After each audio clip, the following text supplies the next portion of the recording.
প্রথম রাউন্ডে বিজেপি গোল খেয়ে গেছে তৃণমূলের কাছে, কারণ এসআইআর নামক জুজু দেখিয়ে বন্দে মাতরম মন্ত্রে পুনরুজ্জীবিত করেছে।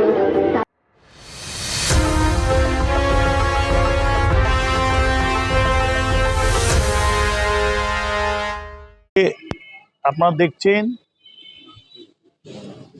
কেন্দ্রীয় সরকারের নির্বাচিত সেন্ট্রাল ইলেকশন কমিশন পশ্চিমবঙ্গের তৃণমূল কংগ্রেসের শাসন ব্যবস্থায় আছে তাকে রাজনৈতিক উদ্দেশ্য প্রণোদিতভাবে গভর্নমেন্টের যেগুলো নোবেল এজেন্সি রয়েছে, বিশেষ করে কোর্ট এবং নির্বাচন কমিশন, সেন্ট্রাল নির্বাচন কমিশনকে ব্যবহার করার যে অসভ্য প্রয়াস দেখিয়েছে, তাতে তারা গতকাল যে খসড়া পাবলিকেশন হয়েছে ভোটার লিস্ট নিয়ে,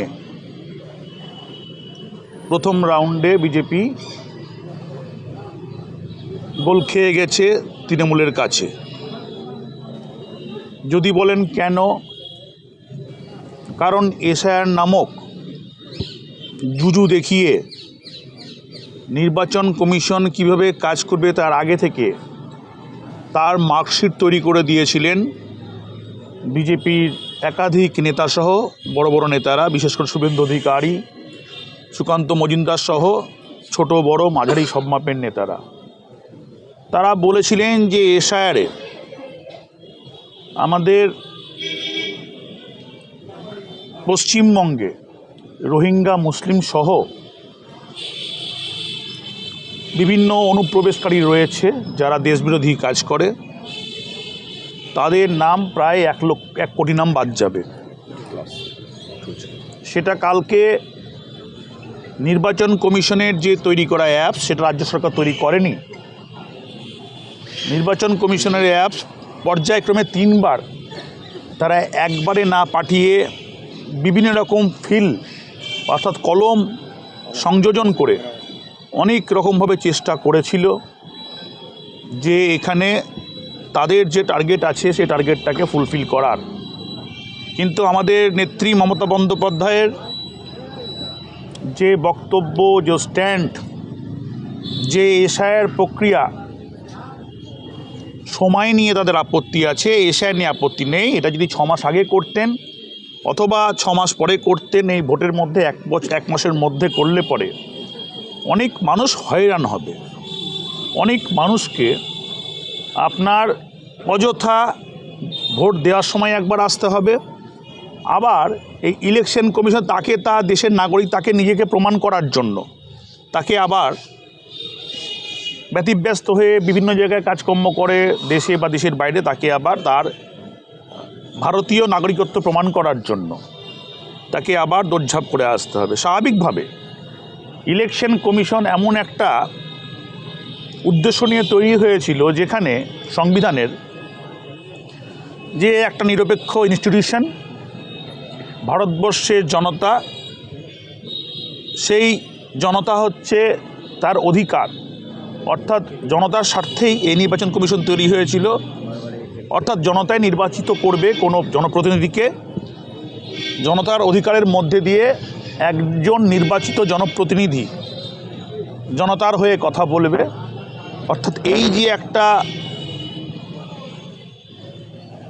পবিত্র অর্গানাইজেশন, যেটা পুরোপুরি মানুষের জন্য, নাগরিকদের জন্য, নাগরিকের উপর কেউ নয়, দেশের প্রধানমন্ত্রী নয়, মুখ্যমন্ত্রী নয়, কেউ নয়, নাগরিকদের দেশের সর্বোচ্চ রাইট দেওয়ার যে গণতান্ত্রিক একটা ইনস্টিটিউশন, সেটাকে যেভাবে ব্যবহার করলো এটা অত্যন্ত লজ্জাজনক।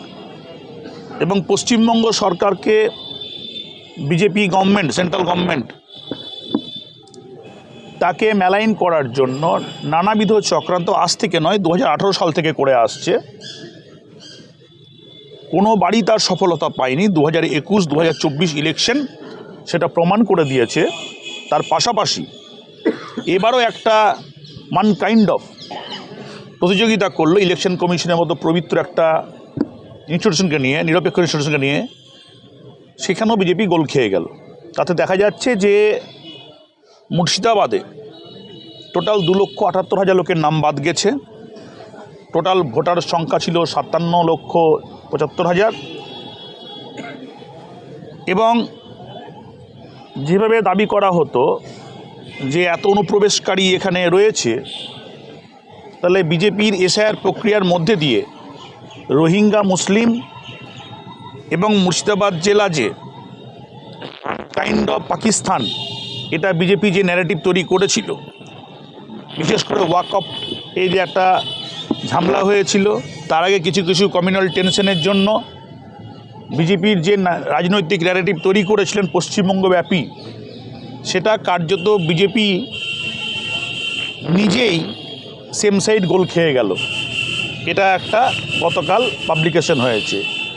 এ ব্যতীয় এখনও পর্যন্ত গোটা রাজ্যের 40 লক্ষ ভোটারকে সে ভারতের নাগরিক তাকে প্রমাণ করার জন্য আবার হিয়ারিংয়ে আসতে হবে। এটাও একটা হয়রানি বলে আমার মনে হয়েছে, বিশেষ করে কলকাতার বিভিন্ন দিকের মানুষজনের, 24 পরগনা, দক্ষিণ 24 পরগনা, 24 পরগনা, কলকাতা, হাওড়া, এগুলো এখানেই প্রায় মানুষ ভোটার বাদ গেছে 8.5 লক্ষ, 7.5 লক্ষ, 4 লক্ষ কলকাতার মধ্যে।